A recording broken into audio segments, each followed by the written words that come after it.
Like, it's not, I just want, I don't want... Bold move. That's a bold move, Andrew, to put so many wrong opinions on the record.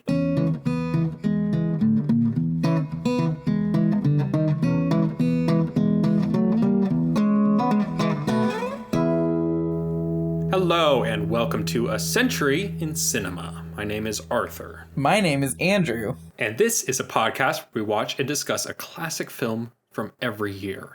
This year, we're in 1954, taking a look at Sansho the Bailiff from Japanese director Kenji Mizoguchi. Very nice. I got that name right this time? Yeah. And we'll also talk about Ishiro Honda's Godzilla a little later in the episode, but I would encourage you to stick around for Sansho the Bailiff, at least for a little while. So for any new listeners, you can always find where our movies are streaming or available to rent online by checking our show notes. And also for any new listeners, if you like the show, drop a rating for us on Apple Podcasts. It helps people find us and lets us know how we're doing. If you're not a new listener and you haven't had the time to drop us a rating, hey, I get it, we're all busy, but we still appreciate it. Okay, great. And now we can talk about what's going on in 1954. Senator Joseph McCarthy is censured after a public meltdown when he tries to investigate communists within the U.S. Army. McCarthy and his witch hunts are a direct offshoot of the House Un-American Activities Committee that we talked about surrounding the Hollywood blacklist.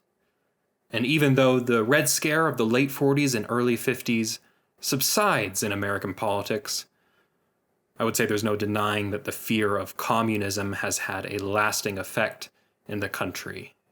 This is the year of Brown versus Board of Education, a landmark case when the Supreme Court of the United States declares that segregated public schools are unconstitutional. The decision is unanimous, but violent pushback in southern states will continue long into the future. In other news, the United States detonates the then largest explosion ever recorded with the Castle Bravo hydrogen bomb. And to this day, it is the largest H-bomb tested by the United States. This was an accident. The bomb was 3 times as powerful as was expected and leads to massive radioactive fallout across the Pacific Ocean. But to end on a lighter note, mass vaccination with the new polio vaccine is underway.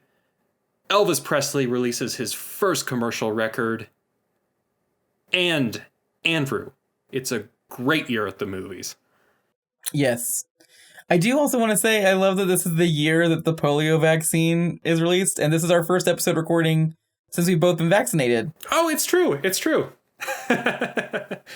I'll talk a little bit about some movies in 1954. We have many major classics this year, one of which we're going to discuss later in the episode, as Arthur has already teased. But some that need to be mentioned, Kurosawa's Seven Samurai is released this year. It is an epic in the samurai genre. To this day, in this humble podcaster's opinion, has not been topped. This is a gorgeous movie. If the only reason you haven't seen Seven Samurai is because of its length, just watch it. It is one of the most brilliantly paced films ever. Federico Fellini's first major hit, and kind of the film that I would say defines his style going forward and what we can expect from Fellini, is released this year, which is La Strada. It's a really sad film where his wife plays a young girl who is forced to be a circus performer, and she is essentially abused by the man who runs the circus, abused by the world around her. It's a very common theme in his work, is that his main character will be somehow tortured either externally or internally. And Bergman releases A Lesson in Love, the very rare Bergman comedy. It's very funny. There's literally hijinks and slapstick in this film. It's a very entertaining movie if you ever get a chance to watch it. It's not a good first Bergman because it's not what his movies are like, but it is a very successful comedy. Of course, Elia Kazan releases his apology for blacklisting his friends with On the Waterfront. A great film, to be stated, and deserves the acclaim it receives, and the incredible performance from Marlon Brando. The motivations behind it are questionable, I would say. That's the one where Marlon Brando's in the back of the car saying, I could have been somebody. contender. Yeah, could have been a contender. It's a great movie. I said this was a great year for film, and that's because a lot of amazing films came out this year that I would have chosen, but I've seen all of them. Yeah. We have the animated adaptation of Animal Farm, which I had to watch when I was a kid in school. I don't know if you watched that ever, but I liked it when I was a kid. Nicholas Ray's Johnny Guitar, A Star is Born, starring Judy Garland, one of her greatest roles. Incredible. The Man Who Got Away, one of her best solos. Beautiful song. Kenneth Anger is coming onto the experimental scene with the inauguration of The Pleasure Dome, a short film that's psychedelic and cool. And then, of course, Alfred Hitchcock releases one of his all-time greats. Some people say it's his greatest. Rear Window. Dial M for Murder? Dial M for Murder as well. Yeah, I don't like that one as much though. I mean, right? Is that a hot take? No, that's not a hot take. Rear Window is a perfect film, and then Dial M for Murder is just a great film. It's probably great. I got the chance to see it they released it as a 3D Blu-ray because it was originally released in 3D in theaters in the 50s. And yeah, it was fun. There were only a few scenes. It wasn't the whole movie. There were only a few scenes that were in 3D, but they were fun. That's so funny. I know that in the 50s, Hollywood and the theaters are trying to test out some gimmicks, right? And I forgot that 3D. There's been many attempts at 3D.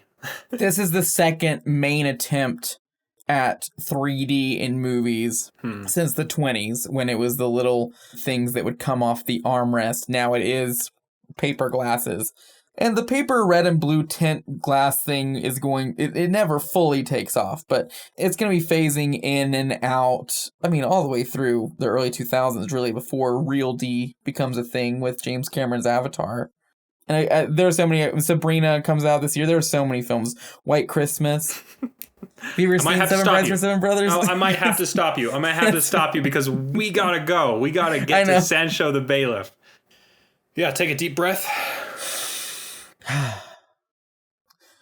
So Sansho the Bailiff is the story of Anju and Zushio, who are two children who are trying to meet back up with their father after he has been exiled from the current town that he is governing and is going to a new position. On the way to their father's new position, they are kidnapped by bandits and slave smugglers, separated from their mother in a horrific sequence of violence, and grow up as slaves under the domineering rule of Sansho the Bailiff. 10 years pass. The brother has lost all of his humanity. The sister is striving to maintain hers. The brother, Zushio, ends up being a part of the horrible violence against their fellow slaves and is sort of given a wake-up call. They are given an opportunity to escape. The sister, fearing for her brother's mentality, convinces him that he should be the one to escape. He runs away. She knows that if she is caught, then she will be tortured, so she kills herself. After years of struggling, the brother Zushio becomes a governor and attempts to get rid of slavery so that he can reunite with his sister. It goes horribly wrong. Everyone involved with Sansho ends up resisting it. He is forced to come to terms with the fact that there are some powers in the world that are too great to overcome by yourself. He finds out his sister is dead, forfeits his position, goes on a journey to find his mother, finds his mother, and they realize that they are the only two people left in their family. I have a question. Yeah. Who hurt Mizoguchi? That's a good question. There's a lot to dive in on that. We're gonna get to that in a second. All right. This was my second time ever watching this film.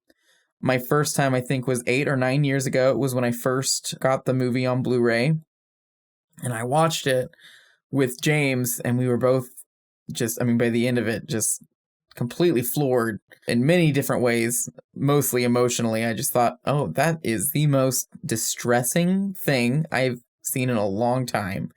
So I hadn't seen it in forever, and then revisiting it a couple nights ago, It's some of it came back to me, but some of it I realized, oh man, I like sort of repressed some of this. The scenes where they were branding their foreheads and stuff, I thought, oh my gosh, I completely blanked all that out, forgot that ever happened. I wouldn't call it pleasant, but I would call it a great movie. Yeah, it's honestly one of the most honest and horrific depictions of human suffering that I think you can sit through. And I do think it's important for film as an art medium to be able to display that successfully. And I'm happy a film exists that shows that it can. What you just said reminded me of something I read from New Yorker film critic Anthony Lane. This is in 2006 that he's writing. I have seen Sancho the Bailiff only once, a decade ago, emerging from the cinema a broken man but calm in my conviction that I had never seen anything better. I have not dared watch it again, reluctant to ruin the spell, but also because the human heart was not designed to weather such an ordeal. Yeah. I never want to watch this again. I'm sorry I made you watch it twice. So I think for a contemporary American audience, a similar experience might be something like 12 Years a Slave. Yeah, it's easy to close off your emotions to a film like this, to try to distance yourself from the characters and just say to yourself, it's only a movie. But you rob the film of its power if you do that. To surrender yourself to these characters and what they're going through, and to put yourself in the situation that they're enduring is, I'll be honest, like one of the more powerful experiences I've had watching a movie. Right. So I guess those are my thoughts.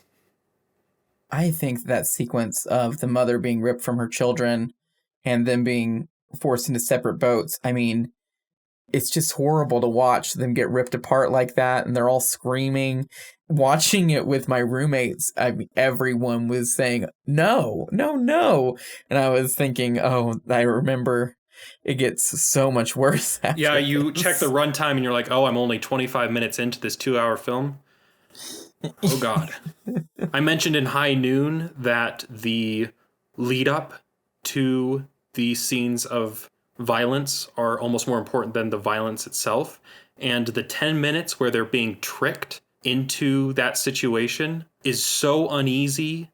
Oh, you yeah. can tell that everything is going wrong in little subtle ways. The woman who's tricking them asks if they're traveling with a man, and they say no. And she says, oh, that's great, because I wouldn't want to sleep with a man in my house, right?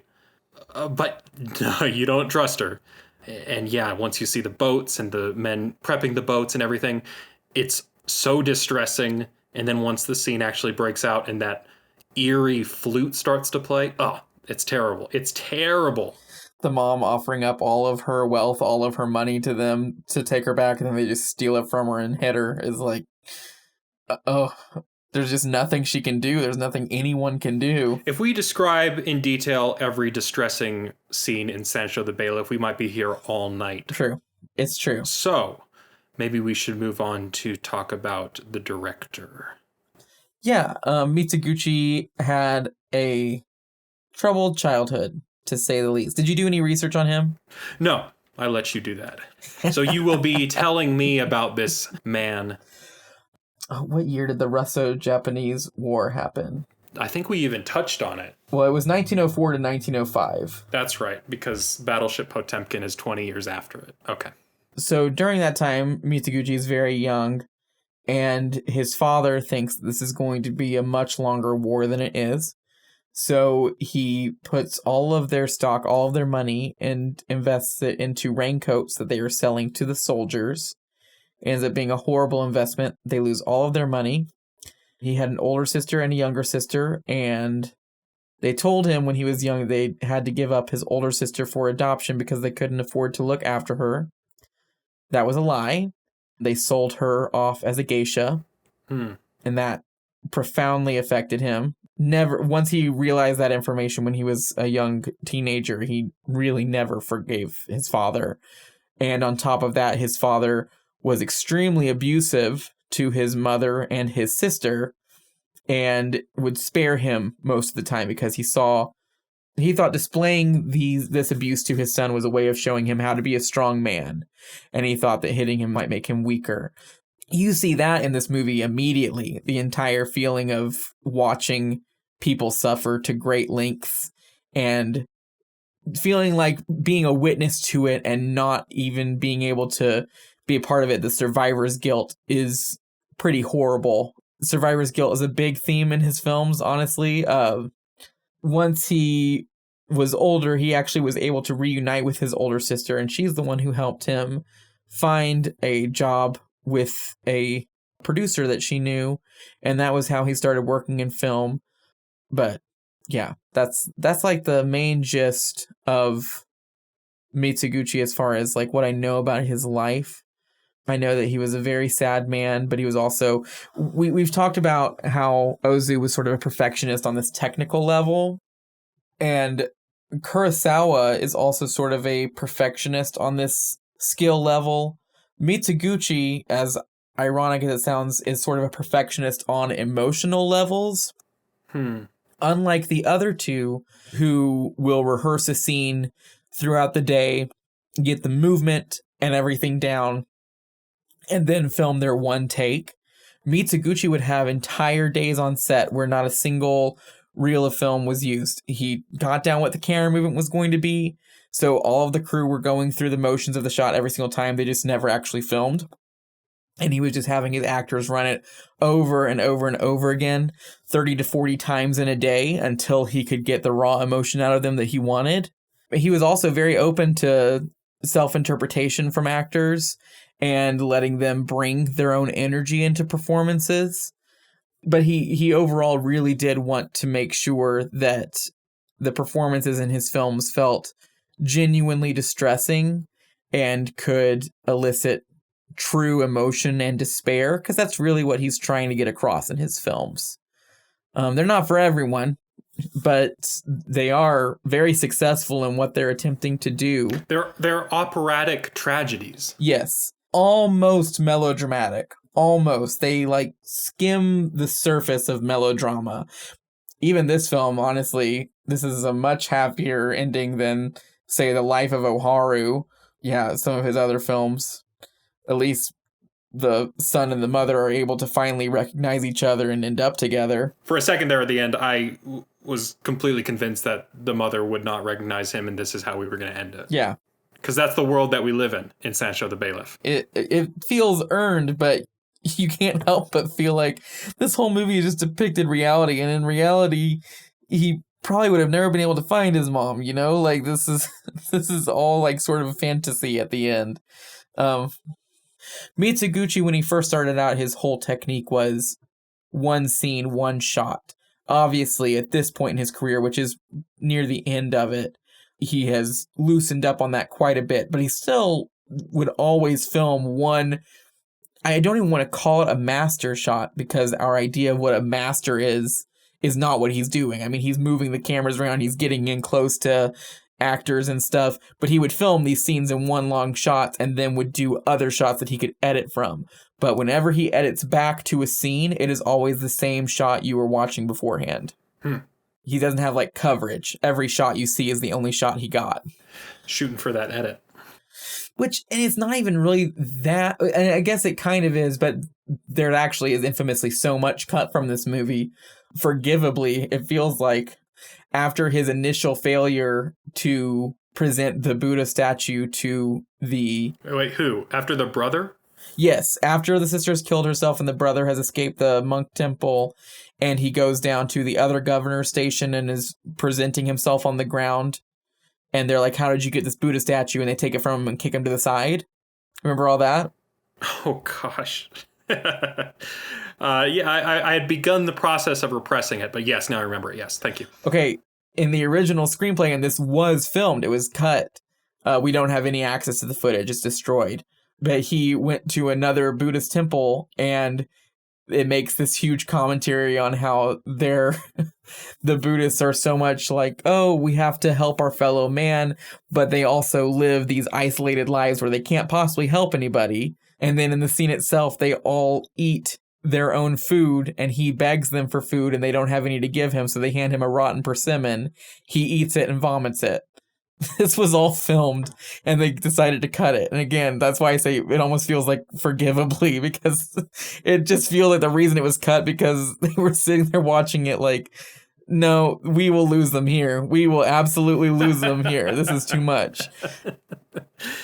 I remember a film professor of mine saying that you can almost interpret every film to just be some extravagant therapy session for the filmmaker, and hearing about Mizoguchi's childhood kind of reinforces that in my mind. Yeah, for sure. It takes a childhood like that to result in a movie like this. Yeah, I would completely agree. Losing your sister, she's sold off by your parents to become a geisha. Yeah, and he lived in poverty for the majority of his life until he was old enough to start working in the movie industry, and even then, he wasn't rich. Hey, Andrew. Hey, Arthur. How does this film continue the themes of post-war Japan? It was interesting because you were the one that added that point to our talking points last week. With Tokyo Story. Yes, and then watching this film, I mean, that's all I know that there is obviously the stuff from his childhood, and this is already a popular story. This was a myth called Sansho the Bailiff, and then it was made into a short story, and this is an adaptation of the short story, but there are many changes made. But even with all that, it feels like the motivation to make a story, it feels like it's coming from this perspective of absolute hopelessness in the wake of disaster, which definitely seems to fold into how Japan would be reacting to World War II. They made one majorly known move of power against the United States and paid so heavily for it that I can't imagine they were feeling very powerful at all at the end of that war. And this movie is just all about people getting knocked around and having absolute no agency over themselves. I did a little bit of research, and yeah, I knew this was a myth. I knew it was like an oral tradition passed down from generation to generation. But this film does add one layer to the myth that wasn't originally there, and that's the humanism of their governor father at the beginning, who passes on the ideas of kindness as a leader. And he suffers the price for believing that. This is not a world where people who show mercy to their subjects are rewarded. Sansho the Bailiff is a cruel monster. And the government comes to him and says, "You're doing such a great job. We want to know what your secrets are." Yeah, they present him a big treasure chest, essentially. It's almost comical if it wasn't shorthand for something that was just so disgusting. So cynical about the world and how international relationships work. Is that a filmmaker or a writer saying that to be a kind-hearted leader doesn't get you anywhere in the end? I don't think that's what the movie is saying, because when he visits his father's grave and sees all the flowers and finds out how beloved of a leader he was to his people, it inspires him, and it actually is the main thing that's able to let him have his happy ending. He gives up his position and goes to find his mother. And at that point, that's the closest thing to a happy ending he's going to get. I think that's more what the film is saying, is that it's tough to be kind in this world, but in the end, the only person who's truly going to hold you accountable for that is yourself. And it's important to be honorable to yourself and be able to understand and love yourself, which I do think is the main theme of this film. So with that element being added into the original myth, and this coming in a distinctly post-war Japan, could you interpret that as a writer saying, or showing regret for their nation's past monstrosities? No, I could see that. I think this film has so many interpretations that you can take from it. I definitely think that was valid. It's so weird watching this film as someone who's not Japanese, because I feel like there's a lot of distinctly Japanese feelings layered into it. Yes. But at the end, I mean, it really is just about human suffering, which is something we can all understand and relate to. Yeah, there's a universal aspect for sure. Mm-hmm. And film as an empathy machine, I think this is one of those films that really displays that but I still can't help but feel like I am going to miss a lot. And I did, because I didn't know anything about the director's past, and that's why we do this. Exactly. Hopefully give people a little bit of an inspiration to look a little further past the surface of a film. Because that's, I mean, for me, that's where the true entertainment value is finding out inspirations, learning this history, you know. I mean, there was a lot about this movie that I did not know. Even though I don't know Japanese history, like, this film is still an avenue for me to try to get into the head of someone who is Japanese and post-war. I mean, yeah, that's the whole thing behind empathy. Right. That's why this film is powerful. All right, release and reception. So the year before, Ugetsu, his ghost film, which I mentioned in last week's episode, is kind of a big success. It's an international breakthrough for him. As we mentioned last week, Japanese cinema is just starting to really break through on an international level. And this film is actually submitted to the Venice International Film Festival, where it won the Silver Lion for Best Director. Life of Oharu and Ugetsu won that as well. So this was kind of a pinnacle in what's considered the most successful part of Mizoguchi's career, which I am happy to say, unlike our dear friend Ozu, he got to live to see an international acclaim. Even within his own nation, you know, Ozu was really considered an influence after his death. Mizoguchi was considered the grandfather of cinema in Japan for a long time. I mean, he was held to the same esteem that we hold Georges Méliès or the Lumiere brothers. Every Japanese director you've ever watched a film from has at least seen one of his movies. I mean, he's just one of the most renowned filmmakers. He's also extremely prolific. We only really have access to 30 of his films at this point in history. So many of his films have been lost. But he directed over 70 movies. He directed so many movies. And he even directed propaganda during the war, which was the 47 Ronin, which I think we mentioned at some point in this podcast. I can't keep up with what I reference and stuff throughout time, but if I did reference that, then, you know, consider that a tie-in. So this film was really well received. A lot of people saw it as just a really honest depiction of humanity struggling and people trying to overcome their surroundings and sort of being unable to, which is, you know, regardless of what country you're in at this point, I'm sure a feeling a lot of people can really relate to. Yeah, it was a success. You got to see this film become a success. So I've made it no secret on this podcast that Akira Kurosawa is my personal favorite film director of all time. So yeah, it's really interesting and cool to finally check out a film from someone he revered so highly. Yes, and he loved this movie. And it's interesting, too, because truly it was his films, it was Rashomon specifically that sort of started up the wave of Japanese films becoming more acclaimed and known internationally. He would never say anything like this because he's a very humble guy. We know that about Kurosawa. But Mizoguchi paved the way for him to become a director, and he took a lot of inspiration from him as a filmmaker. And then he was able to pave the way with his films to let Mizoguchi be a significant and well-known international director during his lifetime. And I think that's really nice. It is. I wasn't able to find a review from the time period for Sansho the Bailiff, but I did find an excerpt from Kurosawa's eulogy at the 1956 funeral for Kenji Mizoguchi. And I just wanted to include that. I think that's a really nice statement. Yes. So Kurosawa said, quote, "Mizoguchi's greatness was that he would do anything to heighten the reality of every scene. He never made compromises. He never said that something or other would do.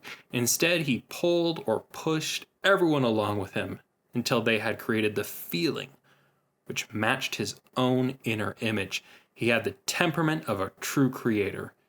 Mizoguchi pushed and bullied and was often criticized for it, but he held out, and in doing so, he created masterpieces.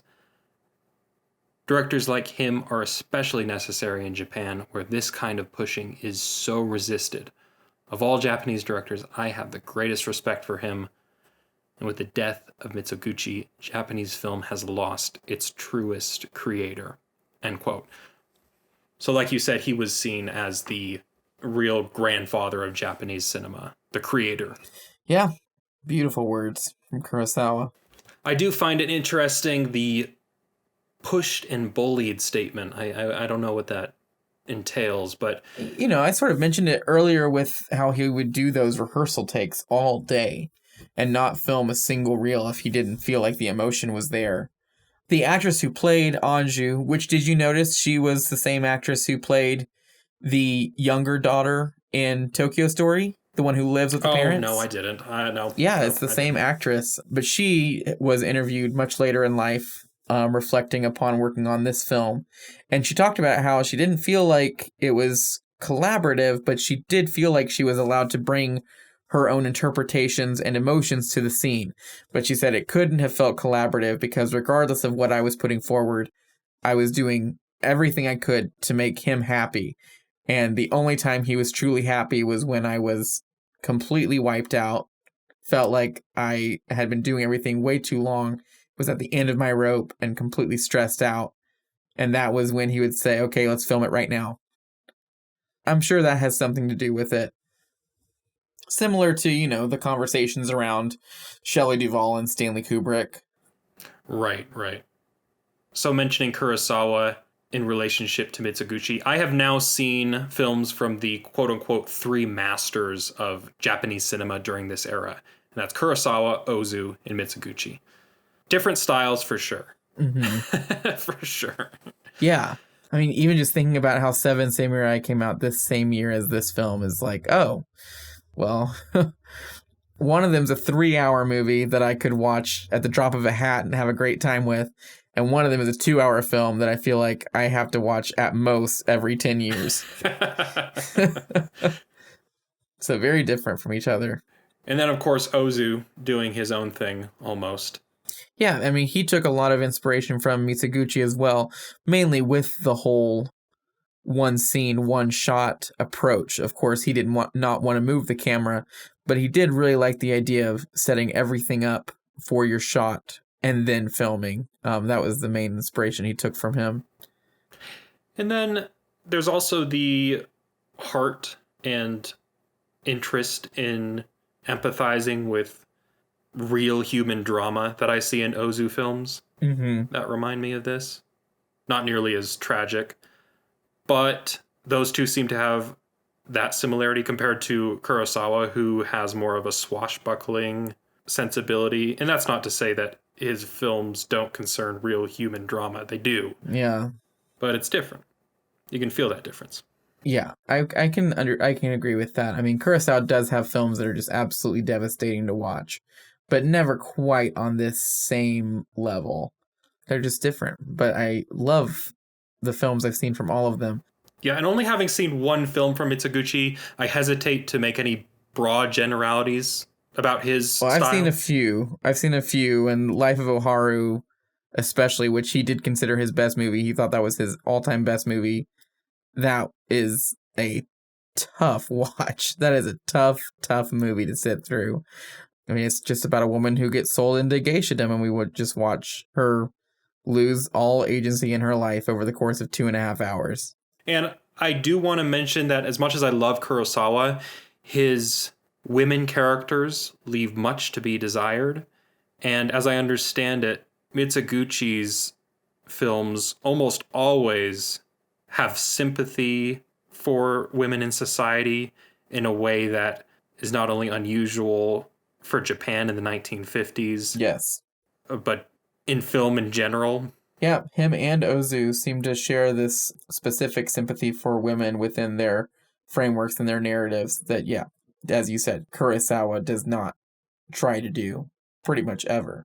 Kurosawa has way too much of a preoccupation with Toshiro Mifune and Takashi Shimura. I mean, I have a 100% distraction with Toshiro Mifune. I do. Even when he's like super old in later movies and stuff, I'm like, man, this guy is just hot. Like, he's just like one of the hottest men who's ever been in movies. So I do get it. Like, I would put him in absolutely everything. So my final question for you, Andrew, is would you recommend Sancho the Bailiff to our listeners? Yes. Yes, I would. I mean, you've heard what we have to say at this point. Set aside a night for it. It's not a popcorn with your best friends kind of movie, but it is a very good movie. I mean, this is a film that, has the power to change your perception on film if you catch it at the right time. Or I guess I should say if it catches you at the right time. I love it, and I know that that's not an opinion that's going to be shared by a lot of people. I mean, unquestionably, there is so much value in this piece of cinema. For me to not recommend it feels like heresy to a certain extent. Yes, but I do remember when we watched Rome Open City that we admitted that film was our hardest sell so far. And I think Sancho the Bailiff has usurped it. But come on, guys. Film is supposed to challenge you. Art is supposed to challenge you. This film will challenge you. And it's, again, I just really want to emphasize, I think people hear black and white Japanese film from the 50s that's super depressing. The first thing they're going to come to their head is like, it's slow and boring. This movie is not slow or boring. It is thrilling in the worst possible way, but it is thrilling. Yeah, I think it's definitely worth watching without any question. I'm trying to think of a way to recommend it. Just pop it in and watch it. Yeah, I'm the worst person to ask for that. I'm just like, just watch it. Pop it in and watch it. Challenge yourself. Grow up. I'm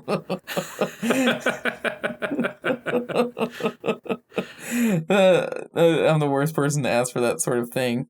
People, I mean, I know people who've seen this film. This is not one of my, he's getting lost to time. I know so many people who know who Mizoguchi is and who've seen other films of his. This one, the most popular one I've seen with people seems to be Ugetsu, his ghost story film, which is a great movie. And it is very sad, but nowhere near this. Nowhere near this. And so I'm really happy that it seems like Mizoguchi, Ozu, and Kurosawa, within the current generation anyways, still seem to be very well watched and have a healthy viewership. That just makes me happy, tickles my heart. We have been friends for almost 6 years now. So I really want people to understand the gravity of this question, because I do say this is like the forbidden question for movie lovers. Oh my. But I feel like we've earned enough trust that I can ask you this. What are your favorite movies? This is the first question on a docket. Don't worry, this is going somewhere, even if you don't say the one I need you to. I didn't say it when you were going through, but when people ask me what my favorite film is, I always answer Seven Samurai. There you go. And there's reasons for that. I think it's a great film. I think it always elicits some sort of discussion. I like talking about Seven Samurai. Yeah. But there would have been a time when I answered that question and said the 1954 Godzilla. So this is your year. This is your year. Yeah. If you could go back in time into the movies when you would literally go to Japan in 1954. Apparently. I guess so. Yeah. That'd be fun. So we're doing a little mini double feature here today. One of the prerequisites for the films on our Century in Cinema list is that I, Arthur, have to have never seen them before, and that it usually leads to interesting conversations. But for 1954, Andrew and I wanted to talk about Godzilla, which is one of my favorite films. I have a deep connection to it. And when we get to a film that Andrew has a deep connection to, we will talk about that as well in another little double feature episode. So it's post-war Japan.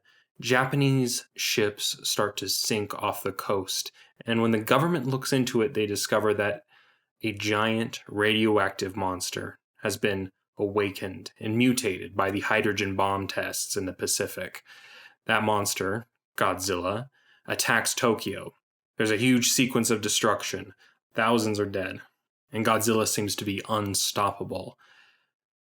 However, there is a Japanese scientist who has developed a super weapon, the oxygen destroyer, that he believes can kill Godzilla.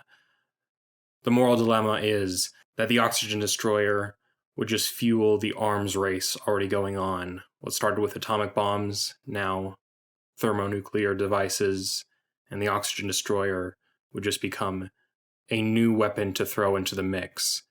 At the end, the scientist uses his weapon to kill Godzilla, but also takes his own life so that the knowledge of the oxygen destroyer dies with him. In 1956, Hollywood producers got their hands on Godzilla and Americanized it. Godzilla King of the Monsters was heavily edited, and it results in a film that feels completely different. A lot of the imagery of nuclear war and allusions to the Tokyo fire bombings, those are all neutered. New scenes with actor Raymond Burr were shot, and he was edited into the film as if he were a part of the main Japanese cast. He was even talking to doubles, and we only saw the back of their heads. It's all a very interesting process, but you would never ever see an international film treated like this today. It is a product of American society only 9 years after fighting the Japanese in World War II. But a very popular picture nonetheless, Godzilla King of the Monsters. For a long time, this was the only version you could see in America. And it wasn't until 2004, 2006-ish that the Japanese version started to trickle into theaters in America, DVDs, and now the Japanese version is very easy to find. Godzilla as a franchise obviously still going strong today and is one of the longest running film franchises in history, with films still being made in 2021. You are kind of the person who got me onto the Godzilla train. I first watched the original Godzilla when Criterion released it because I'm a pretentious person. And when Criterion releases a movie, even if I've never had interest in it before, I'm like, oh, well, there's got to be some value to it, which is not a healthy way to live your lives, people. Have your own opinions. I'm calling myself out. It's important to be self-critical. But when I first watched the original Godzilla, I was really shaken by its messages and its imagery as far as post-war Japan is concerned. What about this film draws you to it so much? I'd be lying if I didn't say that this film specifically, the original Godzilla, is so dark and weird because what draws me to the series is so different from what draws me to the original movie.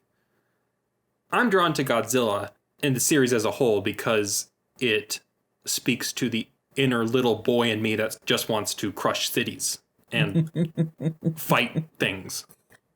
That's true.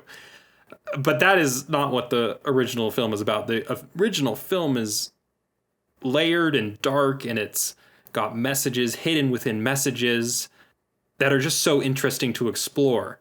It's almost like this separate entity from the rest of the films. Do you know what I mean? Yeah, absolutely. And all of that, all of the allegories and deeper meanings, that's all brought in by Ishiro Honda, the director. Without him, this would just be a standard Monster on the Loose, King Kong, Beast from 20,000 Fathoms ripoff. But Honda really brings an air of respect and deeper meaning to it that you've got to appreciate. Worked in film before the war, but when World War II broke out, joined the army and I believe served for 6 years. He was a prisoner of war towards the end in China, and the war had a profound effect on Ishiro Honda. You see it in all of his films. He's very, very anti-war.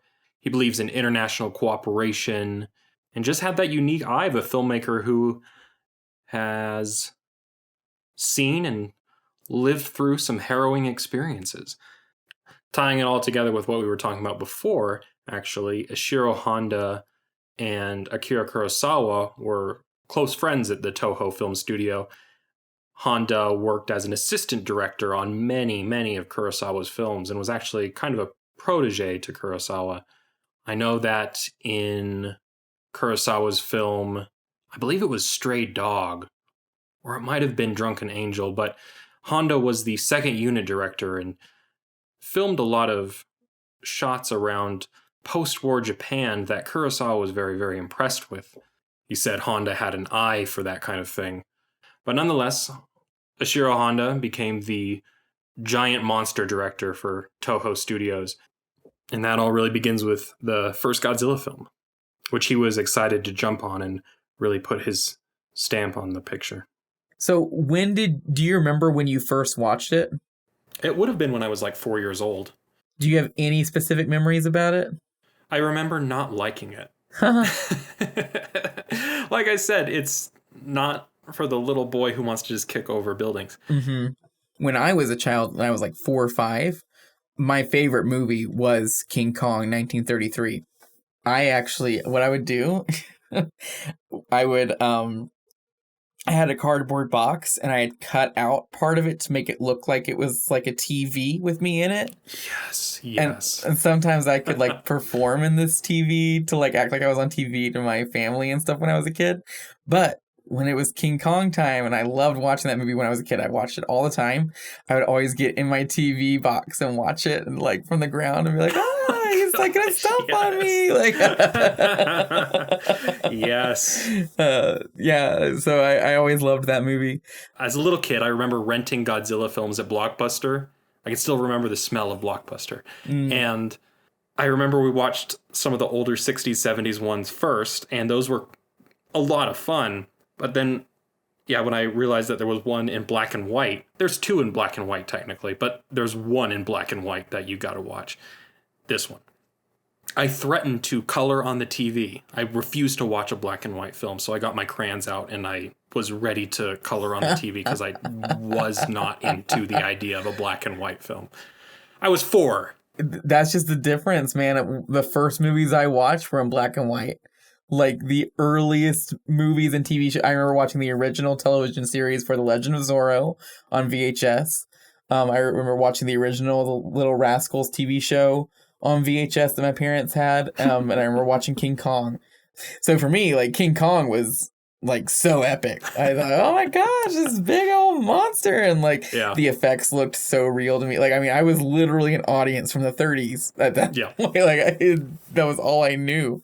So yeah, that's so funny that you were like, why is this in black and white? For me, if King Kong had been my first color movie, I already loved it so much. I can't even imagine. I would have, I would have died. Would have just literally died. I will admit that the 1998 American Godzilla was the first one I ever technically saw in theaters with my dad. Still have very fond, great memories of that. But then, yes, I was a convert to the Japanese versions because guys in suits wrestling each other is just way better. That's a way better experience than whatever's going on in the 1998 film. Do you know what the thing I remember the most about that movie? It's not even from the movie. It was when I was a kid, I remember watching the Taco Bell commercials on TV. And the little chihuahua was like riding Godzilla around and stuff. Getting Taco Bell drive-thru on Godzilla. Yo quiero Taco Bell. I remember that. Oh my gosh, no. No. Yeah, what was up with that cross promo? I've never understood. Did they have toys or anything? I think so. But ever since the new Legendary films started coming out, like 'em or hate 'em, I feel like they've brought more of a sense of respect to the entire series as a whole. Those and the really nice, respectful Criterion releases, I just feel like more people have embraced them for what they are. And there is a certain charm to the old ones that, will be lost forever because you gotta have the giant CGI monsters fighting now, and that's just not the same. So as soon as that was fully realized, people were like, oh, well, I actually kind of like the silly effects from the 60s and whatnot. And with the acknowledgement and preface that Godzilla had 20 whole years on it and has a much more astute political leaning behind it and doesn't have a crappy Hollywood producer yelling at it the whole time. With that being said, Godzilla 1954 has easily aged so much more gracefully than King Kong 1933.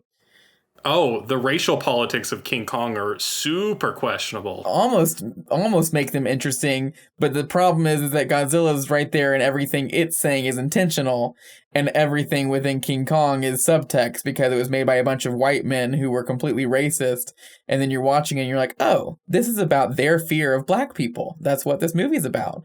And that is what it's about, but it was not intentional, as opposed to Godzilla, where every single political message being made is completely intentional. And have aged very well. They are still pertinent today. The fear of nuclear war should still be on your mind. Absolutely. So, we lost that one, us Kongians. But Godzilla would not exist without King Kong. King Kong was actually re-released in theaters in 1952, and it was a huge international success. Oh. And remember, this is the time when you can't just go to the video store and rent King Kong. Oh, yeah, of course. It was almost like this mythical film from 20 years before that people were still hearing about that was finally re-released, and people were like, oh my gosh, this legendary movie that we could finally go see again. And it spawned a wave of giant monster films. That's why you see so many in the 1950s. That's why in 1953 you get Ray Harryhausen's Beast from 20,000 Fathoms, which is a giant monster on the loose in New York that's eventually killed by the military. It's the same movie. It's not the same movie, but I love Ray Harryhausen's films, but a lot of the ripoffs of King Kong in the 1950s, the other giant monster films in America, were just ripoffs, right? They're just there to quickly make some money at the drive-in, get in, get out. And it's notable, Godzilla 1954, Eiji Tsuburaya, the special effects director, it was his first time with Suitmation. It was his first time with all these miniature effects and city destruction scenes. So a lot of the destruction in Godzilla is hidden in shadow. It just has to be. It feels a little shoddy. It's experimental. They don't exactly have the craft down. It still works. But by the time you get to Rodan in 2 years, or Mothra in the early 60s, I'm telling you, man, it looks incredible. All of these people really elevated the giant monster craft into what it is today, the genre that we know and love. Mm-hmm. It's really weird. I feel like the destruction scenes in Rodan in 1956 are the best looking destruction scenes of a miniature city that they ever got. And by the time that these films almost become a production line, there's a little bit less thought put into it. Mm-hmm. A lot of these people are not phoning it in, but it's just another day on the job. Rodan and Mothra are like the peak, I feel like, for Eiji Tsuburaya's special effect work. Nice. It's so funny how they're goofy movies. They're weird, right? They just are. Sci-fi fantasy. It's just so weird how these huge franchise films become entangled with our early lives, and then we have so much nostalgia for them, and they mean so much to us, and the times we watch them with other people hold so much weight. I know that people feel the same way about Star Wars, the same way I feel about Godzilla. And I know that people have fond memories of Lord of the Rings. I do too.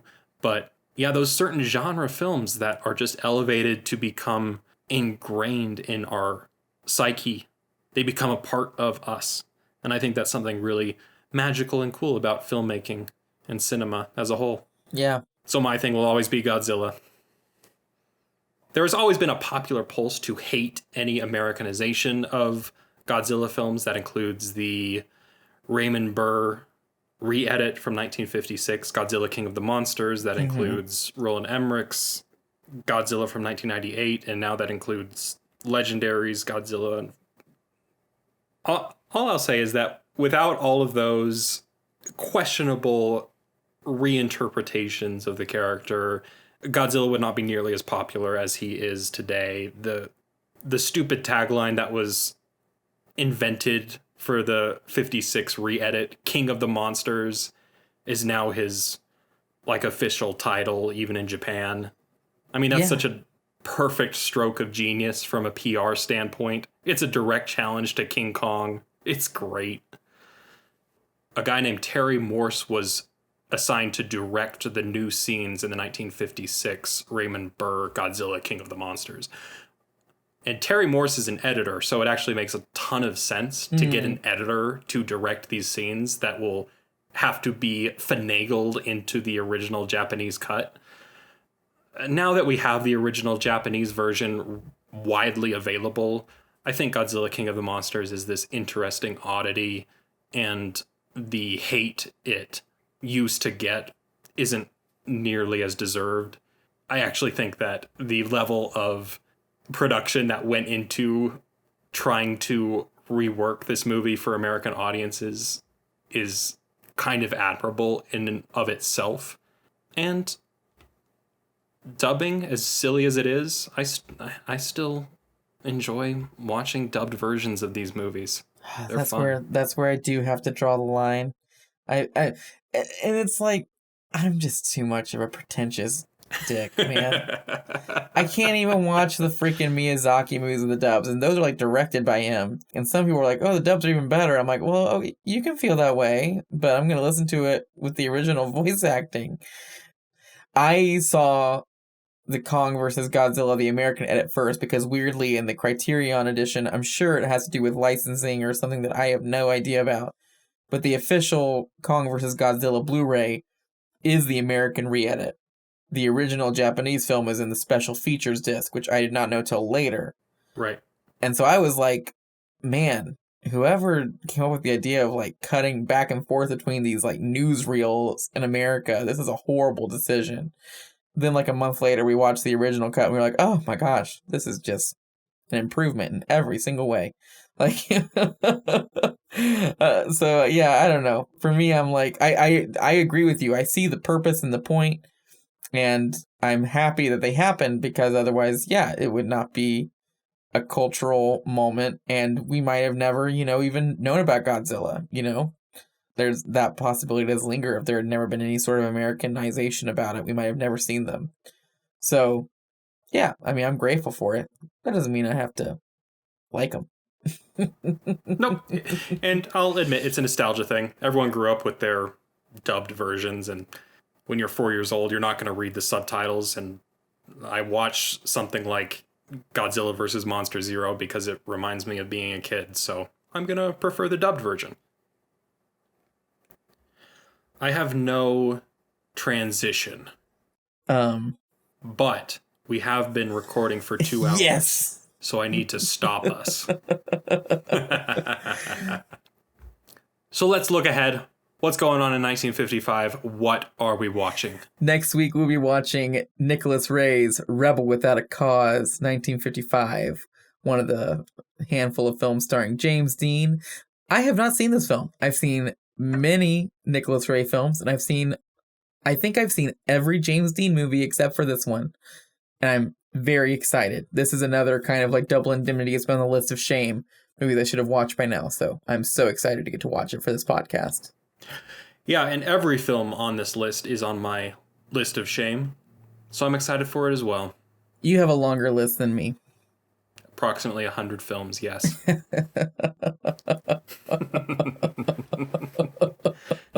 See, there's a good transition. Boom. I just want to give a shout out to all our Patreon members who keep the show running. Thank you all. You too can become a patron and get access to bonus episodes linked down in the show notes. You're listening on YouTube now, so like and subscribe and comment down below. Tell us if you've seen the film. What did you think of it? Did we miss anything? Thank you all for listening, and we'll see you for the next one.